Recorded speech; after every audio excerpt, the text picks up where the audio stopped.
皆さんこんにちは。イラスト役の愛です。まずはこの動画の構成についてご紹介をします。はじめにこれまでのあらすじを挙げています。次にイラスト役本編。原文の後に現代語訳とイラスト訳が流れます。イメージを沸かせながら古文速読の目線を鍛えていきましょう。さらに本日の重要古語、また文法や知識についても解説をしています。では早速行ってみましょう。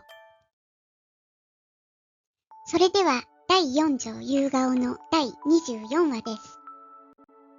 桐壺亭の巫女として生まれた光源氏でしたが、進化に降格した後、満たされない恋に渇望し、様々な女性と関係を持っています。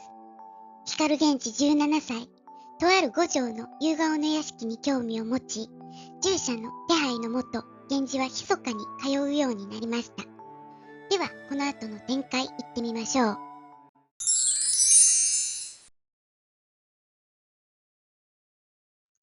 糸、ことさらめきて。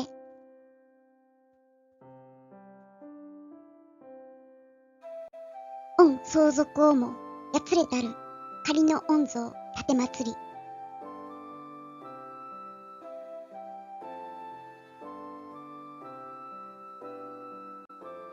様を変え、顔をも、ほの見せ、たまわず。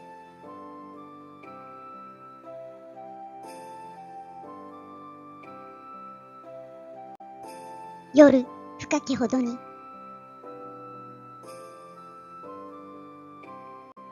人を沈めて、いで入りなど、したまえば。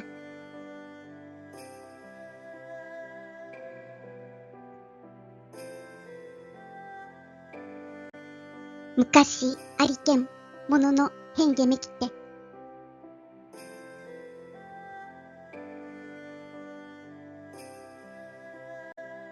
歌て、思い投げかるれど。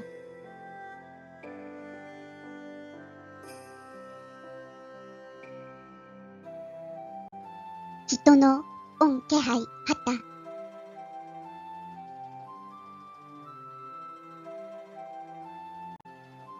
手探りも、知るべき、技なりければ。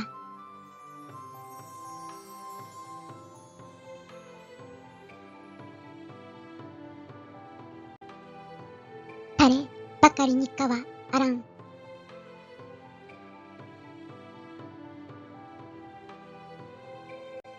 なお、このすきものの、しでつる、技、なんメリット。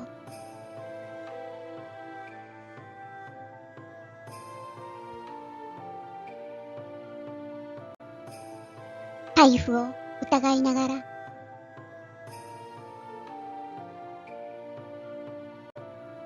せめて、つれなく、知らず顔にて、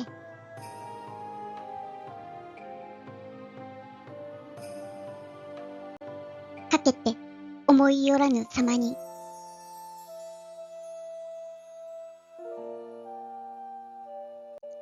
たゆまず、あざれありけば、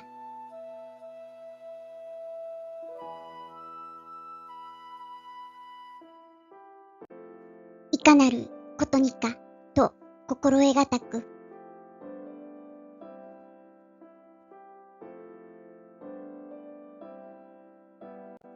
女方も怪しゅ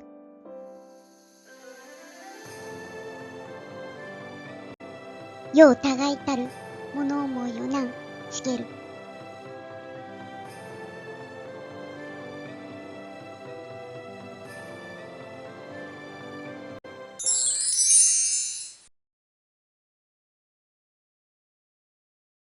お楽しみいただけましたか？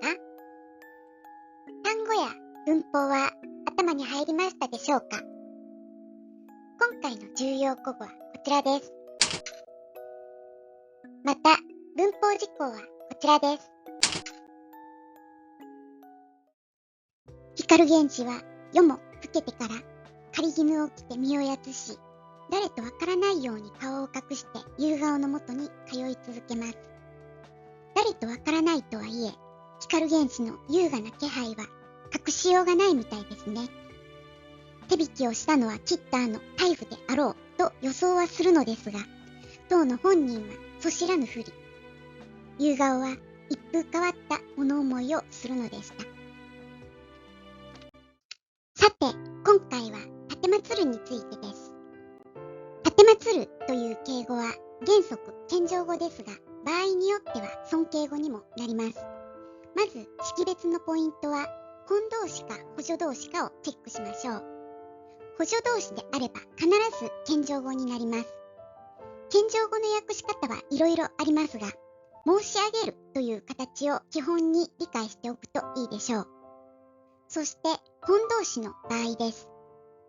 謙譲語ならば差し上げると訳すのが定番です。2の従者をおやり申し上げるっていうのも語義的に言えば与えるってことですからね。そして今回のポイント、尊敬語になる場合です。尊敬語の時、立まつるは召し上がる、お乗りになる、お召しになると訳します。つまり食う、乗る、切るの尊敬語なんですね。ちなみに古文は尊敬語、謙譲語によって主語を識別できるのに、尊敬か謙譲かがわからなければ主語の識別のしようがないですよね。このような尊敬謙譲2つの意味がある敬語は立まつるの他に参るもあります。ではこの立まつる参るはどうやって尊敬謙譲を識別していくのでしょうか。この立まつるが尊敬語か謙譲語かの見分けは、尊敬語の限定的な使い方を確認し、尊敬語じゃなければ謙譲語というふうに識別していくといいでしょう。尊敬語の限定的な使い方とは、まず本動詞であること、そして客体に食べ物、乗り物、着物があること、この両方の条件が揃っていることがポイントです。どちらかの条件を満たしていなければ確実に謙譲語になりますので、謙譲語の方が古文では圧倒的に多いです。では今回の場合はどうでしょうか。御相続をもやつれたる狩りの御像を立まつり、様を変え、顔をもほの見せたまわず。この立まつりは何でしょうか。直前の目的語を見てください。御像と読みますが、漢字を見れば明らかに着物のことですよね。ちなみに狩りの御像というのは狩衣ともいい、平安時代の貴族の外出着です。装束をも簡素にした狩衣を立まつり。なのでこの立まつるは明らかに着るの尊敬語です。このように立まつるは謙譲語と尊敬語の2種類がありますが、尊敬語の場合はこの2つの条件を兼ね備えていないといけません。古文は多義語が多く見分けるのに苦労しますが、なんとなく見るのではなく、文構造や文法事項もヒントになることを一つ一つ理解して覚えておきましょう。さあ、今回も第4章夕顔からのイラスト役でした。第1条きりつぼからここまでの再生リストは説明欄のリンクに貼ってあります。よかったら日々の受験勉強のサポートにお使いください。最後までご覧いただきありがとうございました。何かお気づきのことがあればコメントいただけたら嬉しいです。それではまた。